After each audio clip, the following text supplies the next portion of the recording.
Today we'll be reviewing factoring. Factoring is very important when we get to Unit 4 of Algebra 2, simplifying rational functions. Our first example, x squared plus 8x minus 20. In the past, we've drawn boxes for these, use the box method to factor. We would draw a 2 by 2 box. Remember that what goes inside the box, x squared goes in the top left, negative 20 would go in the bottom right. The other boxes would multiply to give us the exact same thing as we saw in these two boxes. So this diagonal multiplies to give me the same thing this diagonal would multiply to give me. So we multiply x squared times negative 20. We get negative 20x squared. So the two numbers we're looking for to fill in these boxes would also multiply to give me negative 20x squared. We also saw first semester that what goes in this box and this box would always add up to give me the 8x, the middle term. So the same two numbers we're looking for also add up to give me 8x. Those two numbers, we can find those by thinking about factors of negative 20, 1 and 20. No way you're going to add or subtract to give me 8. 2 and 10 will, so positive 10x and negative 2x are the two numbers we're looking for. So 10x goes in one box, negative 2x goes in the other box. It doesn't matter which one goes in which box. Then we look to see what can we divide x squared and 10x by. We can divide both of those by an x. Negative 2x and negative 20, because this number is negative, we want to divide by a negative number, and the common factor there would be a 2. X squared and negative 2x can be divided by an x. 10x and negative 20 can be divided by a 10. So our factors are what's on the outside. So x squared plus 8x minus 20 in factored form is x plus 10 times x minus 2. Notice that the 10 and the negative 2 are the same two numbers that we had before. If there's no number in front of the x squared, that's always going to be the case. So we don't actually have to draw a box for those types of problems, that there is no number in front of the x squared. Let's try another example, x squared minus 6x plus 8. As you can see, there's no number in front of the x squared. So we want two numbers that multiply to give me the last number, 8, and those same two numbers have to add to give me the middle number, negative 6. So think about factors of 8, 1 and 8. Is there any way 1 and 8 are going to add or subtract to give me negative 6? No, those don't work.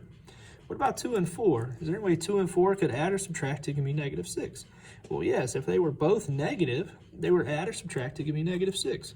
So in lieu of drawing the box, we know the two numbers we're looking for, negative 2 and negative 4, and we can simply write those factors down. And we're done with number 2. Example 3 does have a number in front, but all of these numbers can be divided by 2, so we want to make sure we take the GCF out first. We divide everything by 2. 2x squared divided by 2 is x squared. 8x divided by 2 is 4x, and negative 42 divided by 2 is negative 21. Now the 2 is going to go outside because that's the number that we factored out already, and now we don't have a number in front of the x squared. So what can we multiply to get the negative 21? That adds to give us positive 4. Well, if we think about factors of 21, we got 1 and 21. There's no way that's going to add or subtract to give me 4. We got 3 and 7. Those numbers would add or subtract to give me 4. So x and 3, x and 7.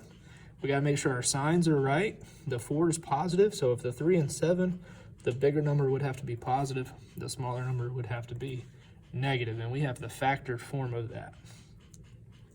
If we look at an example like number 4, there's a number in front, but we can't divide all of those by that number. There is no GCF. We can't divide anything by the same thing.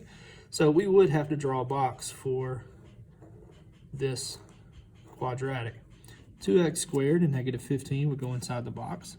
2x squared and negative 15 is negative 30x squared. So the numbers we're looking for have to multiply to give me negative 30x squared. And the same two numbers will always add up to give me the middle term, which is negative 7x. Those two numbers in this case would be negative 10x and positive 3x. Negative 10x and positive 3x will go inside our box. 2x squared and negative 10x can be divided by 2x. 3x and negative 15 can be divided by 3. 2x squared and 3x can be divided by x. Negative 10x and negative 15 can be divided by a negative 5. We want to do negative since the 10 is negative. Notice that the 5 and the 3 on the outside were not the exact same numbers that we found earlier, unlike number 2 and number 1, where we could just say the numbers that we found were the same numbers that ended up outside the box. That's not the case here. So our factored form would be 2x plus 3 times x minus 5.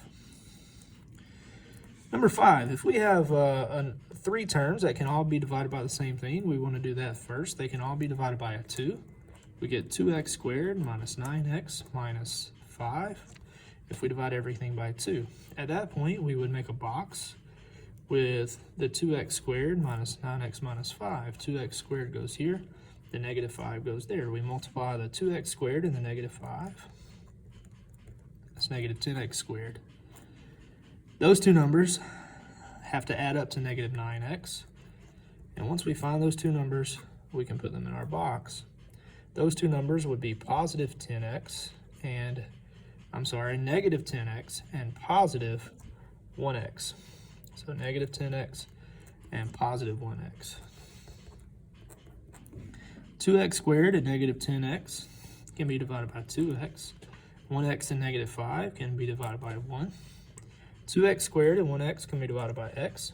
Negative 10x and negative 5 can be divided by negative 5. Again, the numbers outside the box aren't the numbers that we put inside the box. So our final factored form would be the 2 that we canceled out at the beginning. 2x plus 1 times x minus 5.